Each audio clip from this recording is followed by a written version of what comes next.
So right now, sitting on your kitchen counter, there's probably a bottle of dietary supplements. Oh, yeah, definitely. Or, shoved in a bathroom cabinet somewhere. Right, exactly. Yeah. And depending on what side of the U.S.-Canadian border you bought that bottle on, the uh, the invisible regulatory shield that's protecting your health is completely different. It is entirely different. I mean, anyone in the industry knows the US and Canada handle supplement compliance through totally different legal frameworks. Yeah. But what we often overlook is the sheer volume of scientific friction companies face just trying to cross that border. Oh, absolutely. And, the invisible people whose entire careers are basically dedicated to making sure the claims on that little plastic bottle are actually true. We take all that friction completely for granted. I mean, as consumers, you just want the end result, right? You just want the health benefit. Right. You want the vitamin to work. Exactly.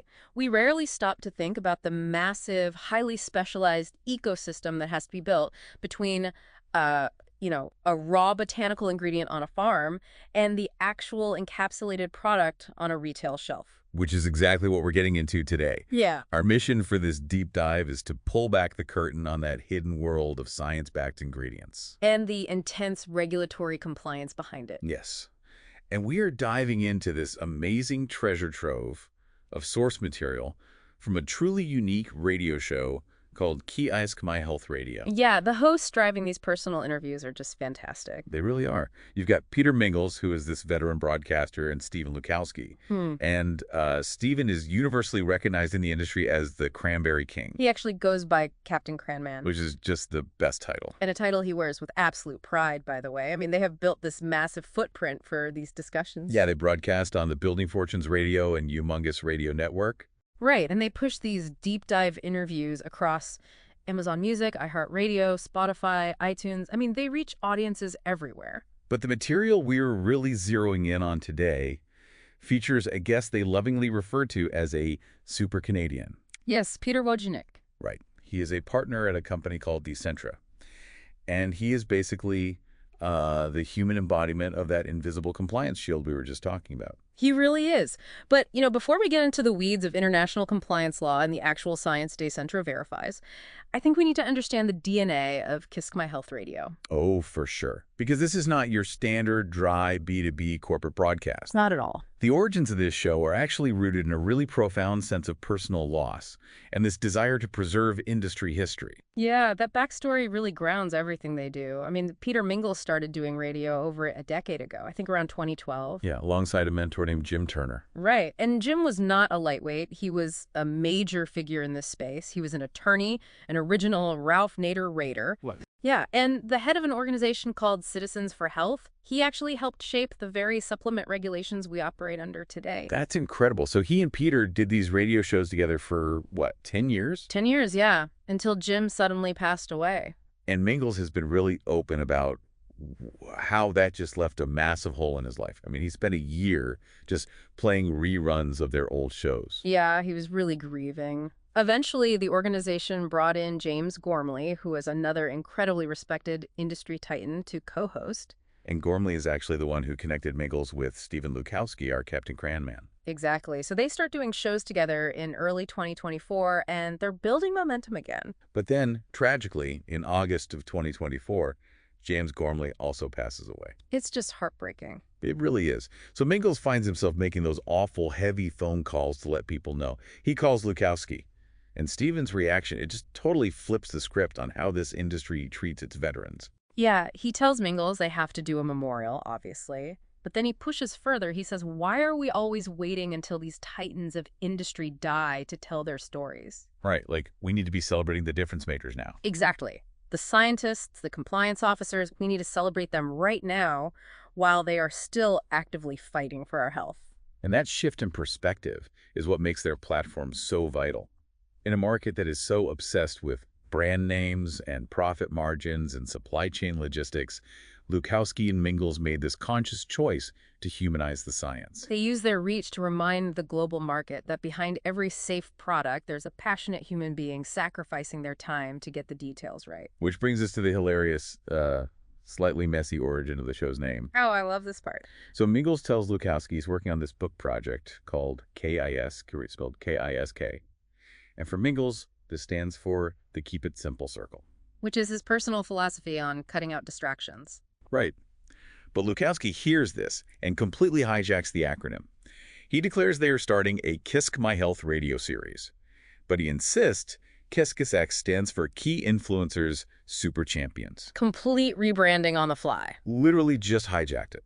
And Mingils doesn't even fight it. He just rolls with it. Well, and it gets better, because if the guest happens to be from Canada, KISC suddenly stands for Key Influencers Super Canadians. Yes. Or if they are talking about a business, it's super corporations. It is such a raw display of organic creativity. They really aren't bogged down by rigid corporate branding guidelines. They just want a platform to champion good people. Which sets the perfect stage for Peter Wojewnik, the Super Canadian of the hour. Tell us a bit more about his role. So, as a partner at Dicentra, which is a Toronto-based contract research organization and consulting firm that was founded back in 2002 by his mother, Alicia Peter operates at the exact intersection of regulatory law and raw science. And they handle safety, quality, and compliance for the life sciences and food industries globally, right? Right. They do. And to really grasp the gravity of what Dicentra does, we have to look back at that U.S.-Canadian border we mentioned. Yeah, because a lot of consumers just assume dietary supplements are regulated the exact same way across North America. But the frameworks are fundamentally structurally different. In the U.S., under the Dietary Supplement Health and Education Act, which we call DSHEA, the FDA operates on a post-market enforcement system. Meaning the burden of proof in the U.S. is entirely different than in Canada. Completely different. In the U.S., dietary supplements do not require pre-market registration or FDA approval before they hit the shelves. Wait, so the onus is entirely on the manufacturing company? Yes. The company has to ensure their ingredients are safe and their labels are compliant. They notify the FDA, but they do not wait for the FDA to grant them permission to sell. I have to push back here, or at least play devil's advocate for the listener, because to a lot of people, that U.S. system sounds incredibly reckless. It can definitely sound that way, yeah. It sounds like an open invite house party where anyone can just walk through the front door with a new botanical extract, mingle, and sell their product right up until someone gets sick. Right. And only then do the FDA cops show up to shut the party down. It is easy to view it as reckless, but you have to understand, the U.S. system was explicitly designed to prioritize consumer access and lower costs. Okay, how so? The philosophy is that if a company uses historically safe ingredients, the government shouldn't create a massive, expensive bottleneck that prevents consumers from accessing health products. Got it. So the FDA just monitors the market. Exactly. And if an adverse event occurs or if a company makes an illegal disease-curing claim, then the FDA steps in and pulls the product. So the cops only show up when a window gets broken. Precisely. But if you cross the border into Canada, the philosophy flips entirely. Canada regulates these as natural health products. And that's a strict pre-market system. Very strict. You cannot legally sell a supplement in Canada without submitting your product's formula, your specific health claims, and your scientific evidence to Health Canada first. So if the U.S. is the open house party, Canada is like a high-end club with a very strict VIP bouncer. That is the perfect analogy. You don't get to step a single foot inside until that bouncer checks your ID, verifies your toxicology reports, reviews your bioavailability studies. They make sure your product is exactly what you claim it is. The burden of proof is heavily on the company to prove safety before the door ever opens. And when that VIP bouncer Health Canada finally approves the dossier, they issue an NPN. A natural product number. Right. But why does an NPN matter to you, the listener? I mean, if I live in Europe or Asia, why do I care about a Canadian regulatory number? Because that NPN serves as a globally recognized stamp of rigorous scientific verification. International markets know how strict Health Canada is. Oh, I see. So it's like a universal badge of trust. Exactly. When a global brand secures an NPN, it tells well-educated industry members worldwide that the product has survived an intense vetting process. Safety, efficacy, high-quality manufacturing standards, all of it. Other countries look at that NPN and realize Health Canada already did the heavy lifting. It becomes the ultimate credibility booster for a brand. And helping companies compile those massive scientific dossiers, navigating that VIP bouncer, that's the core of what Peter Wojewnik and Dicentra do. Yes. And acting as the Sherpa through that kind of regulatory friction requires a very specific type of resilience. Which, looking at Peter's background in the source material, he learned that resilience long before he ever looked at a clinical trial. The immigrant hustle is totally woven into his professional DNA. Peter was born in Poland during a period of intense political and economic turmoil under the Soviet state. Yeah, and when he was just 3 years old, his single mother managed to navigate heavy government oversight to get him and his brother out of the country, bringing them to Canada. They land in Windsor, move to Winnipeg, and eventually settle in Toronto. And Peter grows up watching his mother absolutely grind. She was bringing regulatory paperwork home when he was just like 6 or 7 years old. She was literally laying the foundational bricks for Dicentra. And his entry into the company was entirely accidental, wasn't it? Oh, completely. He graduated from business school in 2008. The absolute teeth of the global financial crisis. A terrible time to enter the job market. His entire graduating class was struggling. He actually had his sights set on the pharmaceutical industry, but no one was hiring. Right. So his mother saw him grinding just to get an interview and offered him a temporary position at her consulting firm until the economy recovered. And 18 years later, he is still there. Still there. He didn't just ride out the recession. He became a partner and helped build Dicentra into a global powerhouse. He really did. But I want to fast forward to a much more recent crisis because it highlights a really fascinating contradiction in his leadership style. Are you talking about the pandemic? Yeah. When COVID-19 hit, Dicentra had to pivot hard. They suddenly found themselves at the forefront of helping companies navigate the wildly complex new medical device classifications for COVID testing and related products. And while managing that massive surge in high-stakes regulatory demand, the company itself went 100% virtual. Peter sent his entire team home. But he didn't stay home. The visual from the KISC interview is just incredible. For 2 years, Peter stubbornly kept their massive downtown Toronto office open. But he just went in alone. Yeah. He would commute in every day and sit there completely by himself. He jokes that he became the caretaker for a botanical garden of abandoned office plants, watering them while managing international compliance. That is such a vivid image. But here's where the mechanics of this confuse me. If your entire business model relies on finding a misplaced decimal point in a 500-page toxicology report, how do you maintain that level of microscopic precision when your team is scattered across their living rooms? Dealing with kids and distractions, right? Exactly. You can't just look over a junior associate's shoulder to check their work. You maintain it by shifting your management metric from physical observation to pure output. Ah, okay. Peter realized that his personal preference for an office environment, the botanical garden, didn't dictate how his scientists performed best. For highly specialized knowledge workers, trust is a much stronger motivator than surveillance. So he prioritized their work-life balance over his own traditional view of office culture. Right. By not forcing a return-to-office mandate, he respected their autonomy. And in regulatory compliance, employee retention is your biggest asset. Well, yeah, you cannot easily replace someone who has a decade of experience navigating Health Canada's specific idiosyncrasies. Exactly. Because he extended that trust, Dicentra has maintained a team of brilliant experts with tenures of 5 to 10+ years. Wow. And that stability translates directly to precision in their client dossiers. So they survived the 2008 crash by adapting. They survived the COVID pandemic through high-trust remote work.